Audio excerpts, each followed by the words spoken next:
আলু বেগুন ধনেপাতা দিয়ে শীতের দুপুরে একদম তাজা বাটা মাছের পাতলা ঝোল গরম ভাতের সাথে খেতে আহা কি না মধু। কি আর বলবো বন্ধুরা, আজকে আমাদের দুপুরের মেনুতে ছিল ঠিক এটাই। এর সাথে আরও কিছু ছিল, তবে আজ আমি তোমাদের সাথে শেয়ার করব ঠিক এই রেসিপিটি। সাথে থাকো, অবশ্যই তোমাদের রেসিপিটি খুব ভালো লাগবে।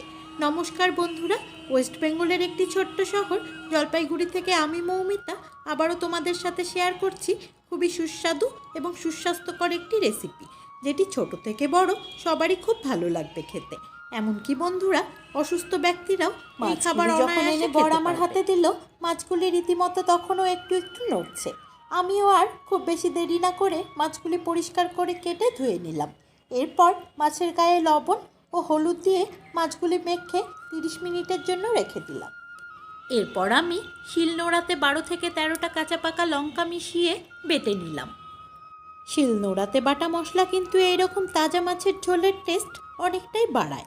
তোমরা কারা কারা এইরকম তাজা মাছের ঝোল হলে মশলা শিলনোড়ায় বেটে রান্না করো বন্ধুরা, অবশ্যই কমেন্ট করে জানিও। লঙ্কাগুলি আমার খুব ভালোভাবে বাটা হয়ে গেছে বন্ধুরা। এবার একটি বাটিতে আমি লঙ্কা বাটাটি উঠিয়ে নেব। আর এবারে একটি মাঝারি সাইজের পেঁয়াজ কুচি শিলনোড়াতে খুব ভালোভাবে বেটে নেব।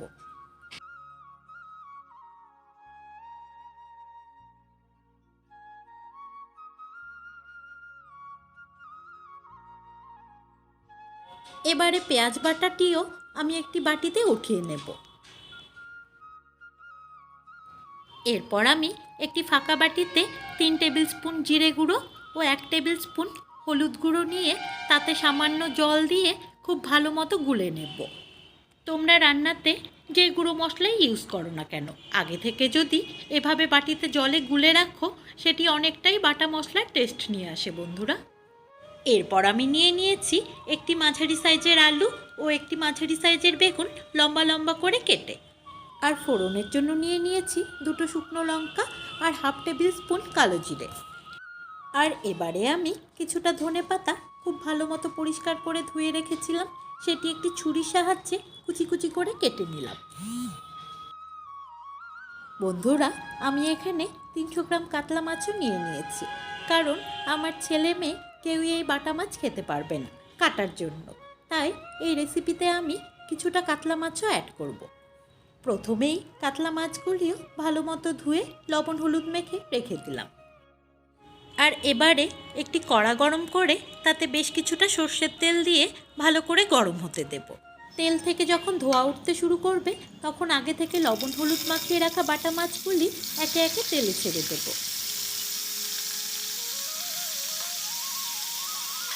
মাছগুলি তেলে ছাড়ার পর আমি কড়াটি চাপা দিয়ে রাখবো 10 মিনিটের জন্য।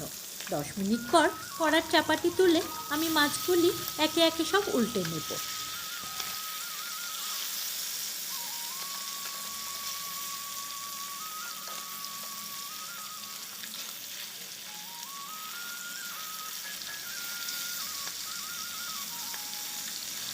মাছগুলি সব উল্টানো হয়ে গেলে আমি আবারও 5 মিনিটের জন্য মাছগুলি চাপা দিয়ে রাখবো। 5 মিনিট পর চাপা তুলে আমি এবার মাছগুলি একে একে সব নামিয়ে নেব কড়া থেকে।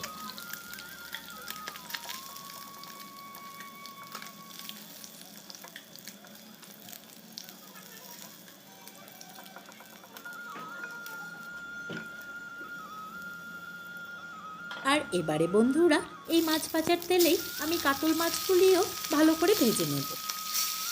যে কোনো মাছ ভাজার সময়ই আমি বন্ধুরা কড়া সাধারণত ঢাকা চাপা দিয়েই ভাজি, তাতে আমার মনে হয় মাছগুলি খুব নরম থাকে।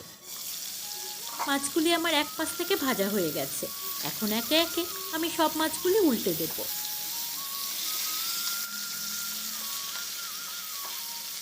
আর সব মাছগুলি উল্টানো হয়ে গেলে আবারও 5 মিনিটের জন্য চাপা দিয়ে তুলে নেব। এবারে মাছগুলি আমি একে একে সব একটি বাটিতে উঠিয়ে নেব। এখন আমি ওই মাছ ভাজার তেলেই একটি শুকনো লঙ্কা 1/2 টেবিল স্পুন কালো জিরে দিয়ে ভালো করে নেড়ে নেব। ফোড়ন লাল হয়ে এলে এতে আমি আগে থেকে কেটে রাখা আলু বেগুনগুলি দিয়ে দেব। এবারে আমি অ্যাড করব স্বাদ মতো নুন। এরপর আমি অ্যাড করব অল্প পরিমাণে হলুদ। এখানে আমি হলুদের পরিমাণটা কম রাখছি, কারণ আমি আগে থেকে জিরে গুঁড়ো ও হলুদের একটি পেস্ট তৈরি করে রেখেছি। এবারে আমি কড়াটি চাপা দিয়ে রাখবো 5 মিনিটের জন্য। আর 5 মিনিট পর কড়ার চাপাটি তুলে আবারও একটু ভালো করে নেড়ে চেড়ে নেব। বেগুনগুলি যেহেতু আমার ভাজা হয়ে গেছে, আমি এখন বেগুনগুলি উঠিয়ে নেব, কারণ মশলার সাথে কষতে গেলে বেগুনগুলি গলে যাবে। বেগুনগুলি উঠিয়ে নেবার পর আমি এতে অ্যাড করব কাঁচা লঙ্কা ও পেঁয়াজের পেস্টটি। এরপর এতে অ্যাড করব জিরে ও হলুদের পেস্ট। এরপর আমি মশলার বাটিটি ধুয়ে কিছুটা পরিমাণ জলও অ্যাড করে দেবো এতে, যাতে আমার মশলাটি কষতে গিয়ে পুড়ে না যায়। এরপর নেড়ে চেড়ে 5 মিনিটের জন্য কড়াটি চাপা দিয়ে রাখবো। 5 মিনিট পর কড়ার চাপা তুলে আমি আবারও ভালো করে নেড়ে চেড়ে নেব। ততক্ষণ নাড়তে থাকবো যতক্ষণ না মশলার থেকে তেল ছেড়ে আসে। আর তোমরা যারা আমার চ্যানেলে নতুন এসেছো, এরকমই মজাদার রেসিপি পেতে চ্যানেলটি অবশ্যই সাবস্ক্রাইব করে নিও।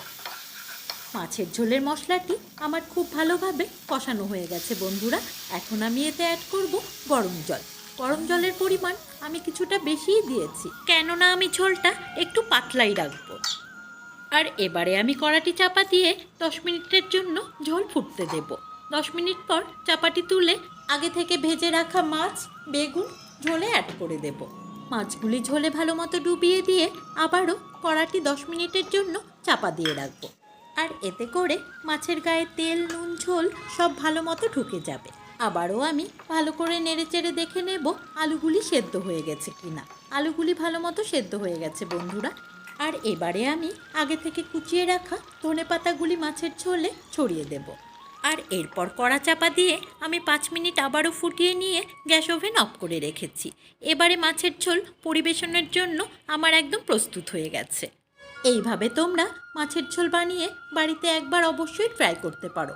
আশা করি খুব ভালো লাগবে। রেসিপিটি ভালো লাগলে অবশ্যই লাইক, কমেন্ট ও শেয়ার করে দিও। আজকের মতো এখানেই শেষ করছি। আবারও তোমাদের সাথে কথা হবে নতুন একটি রেসিপির সাথে। তোমরা সবাই ভালো থেকো, সুস্থ থেকো।